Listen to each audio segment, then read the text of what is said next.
பிதாவாகிய தேவனுக்கு கர்த்தர் இயேசு கிறிஸ்து மூலம் மகிமை உண்டாவதாக.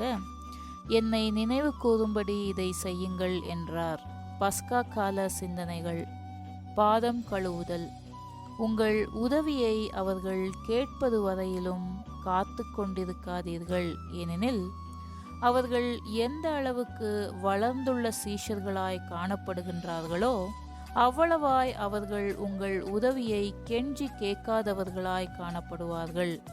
அவர்கள் தங்கள் பாரங்களையும் சோதனைகளையும் உங்களிடத்தில் சொல்வது வரையிலும் காத்து கொண்டிருக்காதீர்கள்.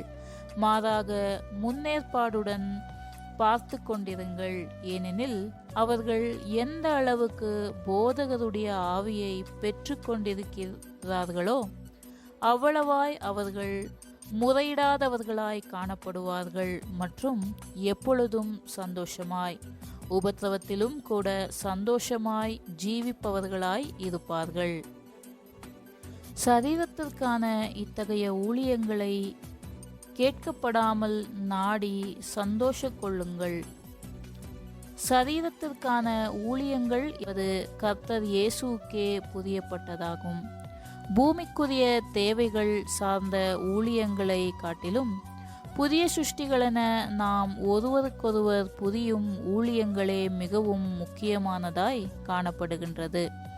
சரீரத்தை சத்தியத்தினால் கழுவுதலானது சரீரத்தை வார்த்தையினால் பரிசுத்தம் ஆக்குவதும் சுத்திகரிப்பதும் இப்பொழுது நடைபெற்று கொண்டிருக்கிறது. உங்கள் சக அங்கத்தினர்களுடைய விசுவாசத்தையும் ஜீவியங்களையும் சுத்திகரிக்கும் மற்றும் தூய்மைப்படுத்தும் விஷயத்தில் நீங்கள் என்ன செய்து கொண்டிருக்கிறீர்கள்? நீங்கள் சத்தியத்துடன் தாழ்மையாயும் அவர்களுக்கு ஊழியம் புரிய வேண்டும், அவர்களை ஆசீர்வதிக்க வேண்டும், ஆறுதல் படுத்த வேண்டும் மற்றும் புத்துணர்வடைய செய்ய வேண்டும் என்ற உண்மையான வாஞ்சை கொண்டவர்களாய் அவர்களை அணுகுகிறீர்களா?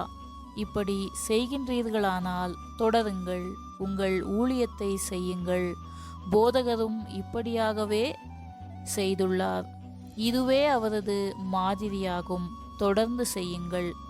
எவ்வளவுக்கு அதிகமாய் இப்படி செய்கிறீர்களோ மற்றும் அதிக நேரம் செலவழித்து பிரயாசம் எடுத்து சௌகரியத்தை பார்க்காமல் சுயத்தை வெறுத்தலுடன் செய்கின்றீர்களோ நீங்கள் போதகருடைய பார்வையில் பெரியவர்களாகவும் மற்றும் கர்த்தர் உங்களது அன்பையும் அந்த அன்பின் ஊழியத்தையும் காண்கிறது போன்று அறிந்திருக்கிறது போன்று சரீரத்தின் அங்கத்தினர்களும் உங்களை காணும்போது அறியும்போது நீங்கள் சரீரத்தில் மிகவும் கனப்படுத்தப்பட்டவர்களாகவும் பிரியத்திற்குரியவர்களாகவும் காணப்படுவீர்கள்.